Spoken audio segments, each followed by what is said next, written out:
Bonjour Nelly. Bonjour Thierry. C'est un véritable bonheur de t'accueillir dans nos montagnes catalanes. Merci. Puisque c'est la première fois en fait où nous sommes ensemble sur une chaîne que tu vas choisir. La mienne. La tienne.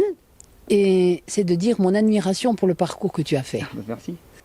Et c'est ce qui nous est demandé pour l'instant, de nous nourrir du soleil, de la vie et de l'air, de cet air qui permet en fait de faire véhiculer et déplacer des vaisseaux spatiaux dans l'espace. Bon, ça on savait dans une autre vie. Mais non. Enfin moi, oui, mais toi aussi. Et non. Elle fait pour moi. Et c'est l'énergie qui est utilisée, c'est l'énergie libre qui est à disposition de tout le monde et qui va être cette énergie que nous allons utiliser bientôt.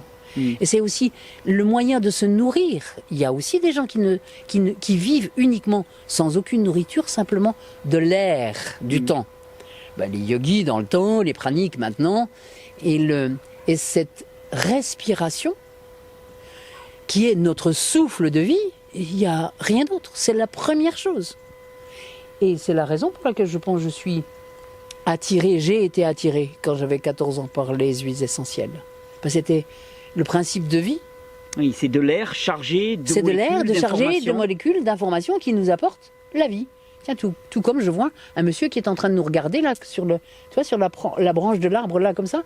Il y a un petit elfe là qui nous regarde là. Il doit se dire, ils sont en train de parler de quoi là? Eh bien, nous allons parler un peu de vous, Madame Grosjean. D'après sa biographie, elle serait docteur en naturopathie et spécialiste en aromathérapie. Bonjour Nelly. Bonjour Aurélie. Et Aurélie Viard, c'est une proche d'Irène Grosjean. Vous savez, la mère de Nelly, fameuse promotrice de l'alimentation vivante, un régime alimentaire strict composé de fruits et de légumes crus. Ça sera plus vivant que les purées cuites. Voilà. Ça va être tellement meilleur. Et tout aussi bon, même meilleur, comme tu dis. Beaucoup meilleur. Parce que quand on mange cuit, on est cuit. Elle pense d'ailleurs que notre espèce était frugivore jusqu'à l'ouverture de l'océan Atlantique. Si l'homme était cueilleur, c'est qu'il pouvait cueillir, donc il y avait du soleil. Ça voudrait dire qu'au départ, la Terre était plus ensoleillée. Mais à un moment, il y a eu l'Atlantide, il y a eu la séparation des continents, l'Afrique et l'Amérique. Il y a eu des chocs, et il semblerait que la Terre ait basculé, et qu'il soit resté du soleil sur les tropiques et l'équateur toute l'année. Et lorsque les hommes ont découvert le froid, mais ils ont dû découvrir le feu. Oui. Et comme il n'y avait plus de fruits pour les nourrir toute l'année suffisamment, ils ont cuit ce qu'ils pouvaient trouver. Et il est certain qu'un aliment cuit, c'est un aliment mort. Et pour rappel, voici ce qu'Irène Grosjean recommande aux femmes enceintes ou allaitantes. Et même enceinte, on peut faire des nettoyages Mais absolument. en douceur. Absolument. Mais de toute façon, une femme enceinte, c'est une femme normale. Elle n'est pas malade. Et être enceinte, il n'y a aucun risque pour l'enfant. Bien au contraire, ça va protéger, ça va nettoyer les humeurs de la maman et celles du bébé par voie de conséquence. Donc les purges et les nettoyages et les monodiates et les jeunes enceintes, oui. Est-ce que tu penses que par exemple pendant une grossesse, si vraiment il y a trop de nausées, on peut se permettre de faire un jeûne ou une purge ou quelque chose? Exactement, absolument, absolument. Il n'y a aucun danger ni pour la femme, hein. D'accord. Il y a tout intérêt. Tout intérêt, et pour l'enfant et pour la maman. Absolument. D'accord. Moi j'avais envie que tu interviennes et que tu parles des huiles essentielles pendant la grossesse et pour le bébé. Oui. Bon, visiblement, dans la famille, on aime bien donner des conseils aux femmes enceintes.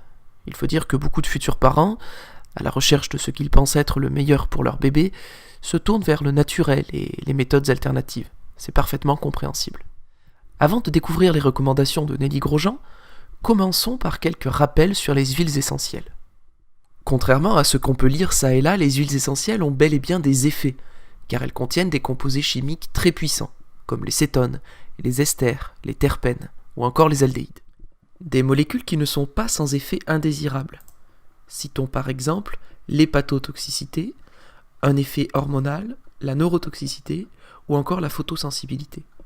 L'Agence nationale de sécurité du médicament et des produits de santé, l'ANSM, qui évalue les risques sanitaires présentés par toute substance mise sur le marché, précise que l'utilisation des huiles essentielles chez la femme enceinte et l'enfant nécessite un avis médical préalable. Mais peut-être que les scandales du Mediator, de la Dépakine ou du Levothyrox ont entamé votre confiance envers cet établissement public. Alors nous avons fait un petit inventaire de la bibliographie scientifique disponible sur le sujet afin de comprendre pourquoi les huiles essentielles sont déconseillées pendant la grossesse et la petite enfance.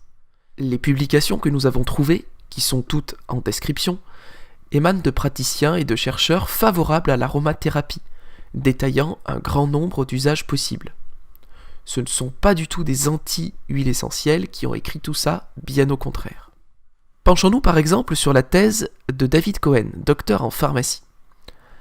Après avoir rappelé toutes les spécificités qui rendent les femmes enceintes et les bébés plus vulnérables à ce genre de substances, l'auteur décrit les dangers liés à l'usage de quelques huiles essentielles courantes. Il regrette également le manque d'études cliniques. Concernant la femme enceinte, le manque de données est encore plus flagrant. Elles sont inexistantes pour l'allaitement.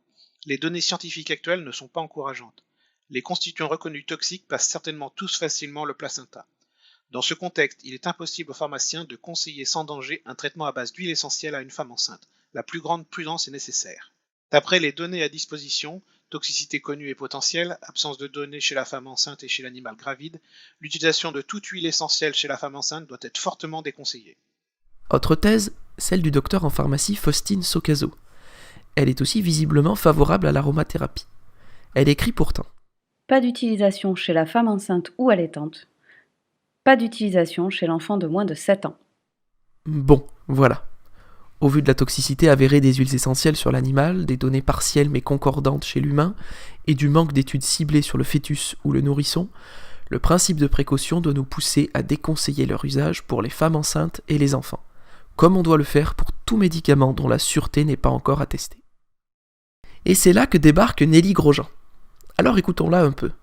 Alors, la première chose, c'est que pour quelles raisons en fait les huiles essentielles seraient bonnes? Pour les grands, pour les petits, pour les bien portants, pour les malades, pour les enfants comme pour les personnes âgées, et que pendant la période de la femme enceinte, elles ne soient pas conformes. Ça, il faudrait peut-être m'expliquer pourquoi. Bon, première chose. Non, les huiles essentielles ne sont pas bonnes à tous les âges de la vie. Ce ne sont pas des vitamines ou des minéraux où on peut très bien s'en passer.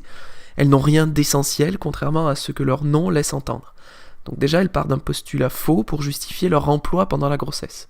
Ce que tout le monde dit, c'est que en fait, on ne doit pas prendre, enfin, soi-disant, En interne. là, il ne faut pas prendre d'huile essentielle pendant la grossesse. Ce qui est complètement ridicule. Ils disent qu'en fait tout passe dans le. Et dans bien le justement, fœtus. si c'est bon pour la santé d'une manière générale, c'est bon pour les petits, les grands, les bien portants et les malades, pourquoi cela serait-il mauvais pendant la grossesse? C'est pas logique. Non. Pas logique du tout. Oui, mais c'est normal de ne pas trouver ça logique quand on ignore les spécificités de ces périodes bien particulières de la vie. Les huiles essentielles ont une activité pharmacologique et potentiellement toxique aussi forte, voire plus qu'un médicament. Ce sont des substances qui peuvent être très puissantes. C'est d'ailleurs pourquoi l'automédication est si risquée. Et chez les bébés et les femmes enceintes, l'absorption est facilitée au niveau des voies cutanées, pulmonaires et digestives. Et donc ça, c'est ce que dit l'ensemble. Les médias disent ça depuis quelques années. Non, c'est totalement faux. La presse féminine et généraliste a déjà fait la promotion des huiles essentielles à tous les âges de la vie. Et surtout, comme nous l'avons vu, ce ne sont pas les médias qui déconseillent leur usage chez la femme enceinte et le nourrisson. C'est l'ANSM et les scientifiques qui travaillent sur ce sujet. Parce que tout le monde a tellement peur en fait pendant la grossesse, en fait qu'il arrive quelque chose. Mais encore heureux qu'on a peur. Heureusement qu'on a cette peur et qu'on cherche à limiter le risque au maximum de mettre sur le marché un produit pouvant porter atteinte à la mère ou au bébé. Dans la pharmacie de la femme enceinte, d'abord je vais parler des 3 huiles essentielles qu'il ne faut pas prendre pendant cette période, qui sont des huiles abortives. Donc on dit l'huile essentielle de sauge officinale. On peut en prendre une fois, une goutte, ou un peu dans une composition pour les jambes lourdes par exemple, une fois de temps en temps, mais pas tous les jours et régulièrement. Pas tous les jours, de temps en temps. C'est exactement ce qu'on disait de l'alcool ou du tabac pendant la grossesse il y a encore quelques décennies. Non, l'huile essentielle de sauge officinale, qui n'est d'ailleurs distribuée qu'en pharmacie justement à cause du fait qu'elle peut déclencher des avortements, ne doit jamais être utilisée pendant la grossesse. Même pas de temps en temps, contrairement à ce qu'elle prétend. Donc la sauge, la rue, mais c'est très peu utilisé en fait. La rue est Ruta graveolens. Donc c'est une plante magique dans les Andes qui est utilisée pour les tas de petits bobos et les douleurs et les rhumatismes, qu'on n'utilise pas pendant la période de la grossesse. Et le persil, l'huile essentielle de persil. Pas pendant la grossesse. Ah, seulement ces trois-là. D'accord. Bah pourtant, d'après les publications accessibles en seulement quelques clics et trouvables en description, les praticiens listent un nombre bien plus important d'huiles essentielles à proscrire pendant cette période. Du coup, en prétendant que seules ces 3 huiles essentielles seraient à éviter, elle expose de fait les mères à des risques pour leur santé et celle de leur futur bébé. Donc dans la petite pharmacie de la femme enceinte, il y a la friction digestive qui s'appelle DIG. C'est un mélange d'huile essentielle de carvi, cumin, coriandre, marjolaine et basilic. Allez, on est parti pour les mélanges. Alors, il est intéressant de noter que dans une seule huile essentielle, il y a déjà des tas de composés chimiques. Pour connaître l'efficacité d'une huile essentielle, qu'est-ce qu'on devrait tester exactement? Lequel de tous ces composés? C'est très difficile. On manque de données solides sur l'effet de chaque composant pris indépendamment. Voilà, alors on manque déjà de recul sur les molécules prises isolément, encore plus sur l'effet de chaque huile essentielle, mais alors, en mélangeant autant, on peut avoir une potentialisation des principes actifs, ce que l'on appelle un effet cocktail. Pour faire simple, les molécules peuvent interagir entre elles, se combiner, ce qui donne des conséquences parfaitement inconnues. En médecine, on considère qu'en donnant plus de 3 médicaments à un patient, on ne sait plus vraiment ce qui se passe car les interactions sont très complexes. Au-delà, la pharmacocinétique, c'est-à-dire le devenir des substances actives après leur absorption, est impossible à anticiper et à prédire. C'est un mélange d'huile essentielle de carvi. Alors l'huile essentielle de carvi fait partie des huiles essentielles ayant des propriétés abortives et neurotoxiques. Elle est d'ailleurs totalement contre-indiquée pendant la grossesse. Et en plus, cette huile essentielle, selon les flacons, a une concentration qui oscille entre 2 et 8%. C'est un peu comme prendre un Doliprane 250 ou 1000 sans savoir sur lequel on va tomber. Cumin, coriandre. L'huile essentielle de cumin est contre-indiquée chez la femme enceinte et allaitante car elle contient de puissants aldéhydes. Idem pour l'huile essentielle de coriandre qui a une activité neurotoxique. Marjolaine et basilic, qu'on applique sur le ventre. Et enfin, l'huile essentielle de basilic contient de l'estragol, une substance mutagène et cancérogène avérée chez l'animal, qui est évidemment contre-indiquée pendant la grossesse et chez l'enfant de moins de 12 ans. Pendant la période de la femme enceinte, les huiles essentielles, ça peut être de la menthe ou lavande et menthe. Pour la lavande, il faudra être plus précis car il en existe de nombreuses espèces, dont certaines contre-indiquées pendant la grossesse. Espérons qu'elle parle de lavande vraie qui ne représente effectivement pas un risque important visiblement. Par contre, les menthes font partie des huiles essentielles contre-indiquées chez la femme enceinte. Et alors hier, tu nous disais en fait que pour les enfants, on pouvait prendre les mêmes prescriptions que pour les adultes, mais en fait on dilue, c'est-à-dire moitié. Alors les enfants, je dis de 3 à 12 ans. Voilà. Donc ça, on prend les doses adultes, on divise par 2. Alors attendez, à 3 ans, un enfant fait 12 kilos, soit 6 fois moins qu'un adulte. Son métabolisme n'est pas le même, l'absorption n'est pas la même, mais à la limite, si on ne tenait pas compte de ces différences importantes, il faudrait déjà diviser au moins les doses par 6 et non par 2. C'est d'ailleurs ce qu'on fait pour les médicaments. On mélange toujours l'huile essentielle, quelle qu'elle soit, avec une huile végétale. Mais ça peut être l'huile d'olive qu'on met dans la salade, à condition qu'elle soit de bonne qualité. Oui, alors mélanger une huile essentielle à de l'huile végétale ne change absolument pas la dose. Si vous mettez un Doliprane 1000 mg dans un verre d'eau, ça reste un Doliprane 1000 mg. Pour les bébés, on utilise le plus beau cadeau qu'on puisse faire à une maman qui vient d'accoucher, c'est d'arriver à la clinique en lui offrant un diffuseur d'arômes. Oui, sauf qu'on sait que les diffuseurs peuvent provoquer des irritations des voies respiratoires, principalement à cause des terpènes contenus dans beaucoup d'huiles essentielles. Dans un rapport de l'ANSES, les experts alertent sur la pollution de l'air intérieur par les COV, c'est-à-dire les composés organiques volatiles, qui présentent des risques irritants ou sensibilisants, même si leur origine est naturelle. Ce n'est donc peut-être pas un si merveilleux cadeau à faire à une jeune maman. La lavande ou le lavandin, en plus ça sent divinement bon, vous les connaissez. Ça c'est la lavande de notre jardin en plus. Et lavandin, ouais, c'est super bon. Puis il y a une lavande fine qui est remarquable. Et ce qui est aussi l'huile essentielle de tous les petits bobos. Bobos, piqûres, blessures, brûlures, mal aux pieds, mal au ventre et autres. On frictionne le bébé avec l'essence de lavande. Ça, il n'y a aucun inconvénient. il y a tous les résultats possibles simplement avec ou lavande ou lavanda. Quand quelqu'un dit qu'un seul produit soigne tout, sans aucun inconvénient et avec tous les résultats possibles, ça devrait tous nous alerter. Et bien sûr, la friction digue dont j'ai déjà parlé, la carbi, cumin, coriandre et muscade, ça c'est remarquable. Attendez, c'était pas tout à fait ça le mélange digue tout à l'heure, non ? Digue, c'est un mélange d'huile essentielle de carbi, cumin, coriandre, marjolaine et basilic. Ok, donc elle ne sait visiblement plus ce qu'elle a mis dans son mélange. Espérons en tout cas que ce ne soit pas de l'huile essentielle de muscade, comme elle le dit, car celle-ci est hépatotoxique et neurotoxique, et totalement contre-indiquée chez la femme enceinte. Et j'ai fait une composition qui s'appelle Matsu, qu'elle a appelée Grace of Joy, la grâce de la joie, et un remerciement à la joie que ça peut comporter, et qui est un produit remarquable et magique qu'on peut aussi mettre en vaporisation dans l'atmosphère, et qui, on pourrait dire, enhance, qui émerveille l'air que l'on respire. Voilà, donc maintenant elle prête littéralement des vertus magiques aux huiles essentielles, elle ne s'en tient même plus aux propriétés pharmacologiques, Mais avec grand plaisir. Touchée par sa générosité. Ma générosité de quoi ? Oui, sa générosité de quoi ? Parce que un petit tour sur son site internet nous apprend qu'elle vend toutes les huiles essentielles qu'elle ne cesse de vanter à longueur de vidéos, et à des prix non négligeables. Alors rien d'illégal, certes, mais ça ressemble tout de même un peu à du conflit d'intérêts. Quand on prête à la fois toutes les vertus aux huiles essentielles, en allant jusqu'à étendre leur utilisation à tous les âges, alors qu'en même temps, on a bâti un modèle économique qui repose en partie sur la vente de ces mêmes huiles essentielles, là aussi ça devrait nous alerter. Si un médecin vantait sur tous les plateaux les bienfaits d'un médicament, alors qu'il touche en réalité une somme d'argent à chaque boîte vendue, on serait en droit de se poser des questions. Pourquoi ici devrions-nous avoir plus confiance ? Mais peut-être qu'en connaissant la méthode qui lui permet de mettre au point ces mélanges d'huiles essentielles, nous aurons une meilleure idée de la rigueur scientifique derrière les produits qu'elle commercialise et qu'elle recommande. Alors, allons la voir travailler dans son laboratoire. Comment faire pour fabriquer des mélanges d'huiles essentielles qui fonctionnent aussi bien ? Donc, comment fabriquer des huiles essentielles de qualité ? Eh bien, je me mets dans mon laboratoire, j'imagine ce que devra être le résultat.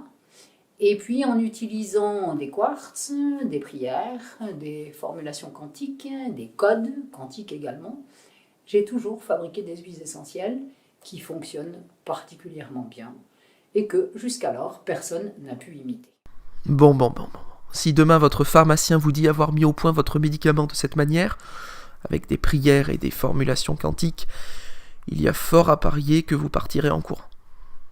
Et vu que tu es la grande spécialiste des huiles essentielles... Tu veux dire que tu as arrêté toutes les huiles essentielles que tu prenais pendant la période de la grossesse ? Exactement. Hein, ça sert à quoi que j'écrive Ouais, mais je l'ai découvert après, figure-toi. Sur le coup, je ne le connaissais pas. Voilà. Et nous nous sommes procurés ces ouvrages. Voyons un peu ce qu'elle y raconte. Bon, évidemment, elle conseille tout un tas d'huiles essentielles pourtant contre-indiquées chez la femme enceinte, en voie cutanée par friction, mais aussi par voie interne en la buvant, ce qui est strictement déconseillé par la NSM, rappelons-le. Elle affirme aussi que certaines huiles essentielles peuvent s'appliquer sans restriction sur toutes les muqueuses. C'est évidemment formellement contre-indiqué, et ce pour toutes les huiles essentielles sans exception. Bon, après elle conseille aux futures mères le régime cru de sa maman, Irène Grosjean, les jus de légumes évidemment, puis ça parle de purification du sang et de la lymphe, avant d'enchaîner sur la pensée magique. Passons à l'autre livre, consacré lui aux enfants. Il n'est pas mal non plus. Elle conseille par exemple de laisser le diffuseur d'huiles essentielles en fonctionnement 1 heure par jour, voire toute la journée. Ensuite, elle donne des recettes de grog aromatiques contenant des huiles essentielles à destination des enfants, alors que l'avis d'un médecin est obligatoire, rappelons-le, dans le cas d'un traitement par voie orale. Un peu plus loin, elle recommande l'huile essentielle d'eucalyptus pour les nourrissons, en friction et en diffusion. Cette huile essentielle contient des terpènes, des molécules dangereuses comme le camphre, le calyptol, le menthol. Plusieurs cas d'effets indésirables graves sont survenus chez des enfants et ça a poussé la NSM à exiger le retrait de plusieurs produits. Et même par diffusion, les effets allergisants sur les voies respiratoires sont bien réels. Plus loin, elle recommande pour les enfants les cataplasmes d'argile, les bains de siège, les inhalations d'huile essentielle et même les lavements. Oui, on parle de lavement ici, c'est-à-dire de remplir avec de l'eau l'ampoule rectale de jeunes enfants. Mais le pire, c'est qu'elle ajoute à cette eau des huiles essentielles, bien sûr. Quand on connaît le taux d'absorption record au niveau de cette muqueuse, c'est juste effarant. Après, on a les diètes, les purges à base de chlorure de magnésium pour que l'enfant se vide littéralement afin de nettoyer drastiquement son organisme. Et voilà qu'elle propose aux parents de fabriquer eux-mêmes leur propre mélange d'huiles essentielles, composé pour certains de 10 huiles essentielles différentes. Demander aux gens de mélanger eux-mêmes une dizaine d'huiles essentielles avec leurs simples ustensiles de cuisine, c'est maximiser les chances d'un effet cocktail détonnant. Quelque chose de plutôt appréciable, c'est qu'elle précise que les huiles essentielles chez les enfants ne seront utilisées qu'en prévention. Mais c'est un peu étonnant parce que 60% du reste du livre sont des recommandations pour soigner des tas de pathologies. Hyperactivité, brûlure, colique, fièvre, gale, hémorragie, intoxication, maladie infantile, trachéite. Rien qui ne ressemble vraiment à de la prévention. Allez, en bonus, elle donne aux mamans un petit conseil au sujet de l'allaitement. Idéalement, elle recommande le lait de la mère, bien sûr, enfin, si la mère mange principalement cru. Elle écrit qu'à partir de 4 mois, l'enfant pourra continuer à être allaité ou bien nourri de lait d'oléagineux, de fruits, d'algues et de fruits de mer. De 4 à 18 mois. Sérieusement. Ah mais si, elle insiste. L'enfant est parfaitement nourri avec le lait d'amande, des fruits frais et des jus de carotte. Le lait d'amande serait le plus proche du lait maternel. Il remplacera avantageusement tous les laits du commerce, même spécifiques. Et elle le recommande dès la naissance si la mère n'allaite pas. Et attention, elle ne parle pas de lait infantile végétal comme on en trouve maintenant en pharmacie pour les bébés intolérants au lactose. Non, elle parle juste d'amandes mixées avec de l'eau. Elle en donne même la recette à faire à la maison. C'est cette boisson qu'elle recommande en substitution au lait maternel. Entre ceux qui recommandaient l'eau de coco en substitut au lait maternel et elle avec son lait d'amande, il faut vraiment arrêter avec l'alimentation des nourrissons, s'il vous plaît. Avant de conclure, retournons lire la discussion de la thèse du pharmacien qui utilise lui-même les huiles essentielles dans sa pratique de soins. Il écrit : Les huiles essentielles sont au centre d'un paradoxe illustrant l'évolution des mentalités vis-à-vis du monde médical aujourd'hui. Nous sommes actuellement dans un contexte de défiance vis-à-vis de la médecine dite traditionnelle, au profit de ce qu'on appelle improprement les médecines alternatives. Les scandales pharmaceutiques, l'antipathie d'une partie de la population pour les grandes firmes pharmaceutiques et le mésusage de la médecine, peut-être trop systématique, mal expliqué aux patients, apparaissant comme dogmatique et non réfléchi, amènent une partie croissante des patients à se tourner vers d'autres formes de traitement comme l'acupuncture, la phytothérapie, les remèdes de grand-mère, etc. Les huiles essentielles sont souvent rattachées à ces médecines douces, avec la réputation d'être moins dangereuses pour la santé que les médicaments. Comme nous l'avons vu précédemment, cette réputation est totalement erronée. Si elles ouvrent des pistes d'alternatives thérapeutiques très intéressantes, les huiles essentielles doivent être manipulées avec la plus grande prudence. L'aromathérapie ne doit en aucun cas être confondue avec la phytothérapie, les concentrés en composés potentiellement toxiques étant nettement supérieurs dans les huiles essentielles par rapport à la plante entière. Manipulées par des personnes incorrectement informées sur leur toxicité, les huiles essentielles peuvent être administrées de manière fantaisiste et très dangereuse, quelles que soient les mentions figurant sur leur emballage. Du fait de leur dangerosité, l'usage des huiles essentielles ne peut être l'objet de pareilles approximations. Ayant l'impression de se voir refuser de nombreux traitements courants médicamenteux, les anti-inflammatoires par exemple, et incitée à la prudence, la femme enceinte est particulièrement encline à se tourner vers l'aromathérapie. Le pharmacien d'officine est en mesure d'encadrer l'usage d'huiles essentielles à l'officine. Il est nécessaire pour cela qu'il ait à sa disposition des sources concises et documentées permettant de l'orienter dans son conseil. Pour la femme enceinte, ainsi que pour le nouveau-né, il doit impérativement contre-indiquer toute utilisation d'huiles essentielles. Chez le nourrisson, il doit la déconseiller ou, le cas échéant, correctement l'encadrer. On sait bien que l'automédication est monnaie courante en aromathérapie et qu'elle présente des risques. Mais il est peut-être encore plus dangereux de se croire bien encadré et d'avoir l'impression de bien faire en appliquant les recommandations d'une spécialiste du domaine, se présentant comme une référence solide et rassurante pour les personnes à la recherche de conseils. Nelly Grosjean, comme beaucoup d'autres qui parlent de santé sur Internet, en dehors de tout cadre légal, se permet de donner des recommandations pouvant pourtant présenter des risques graves. Nous pouvons aussi nous interroger sur la responsabilité de ceux qui l'invitent, lui donnant de la crédibilité et de la visibilité. Merci à tous. Pour tout le savoir que tu diffuses, je renvoie les gens vers ton site, on va mettre les liens, vraiment tout le savoir que tu diffuses pour vraiment aller vers la santé.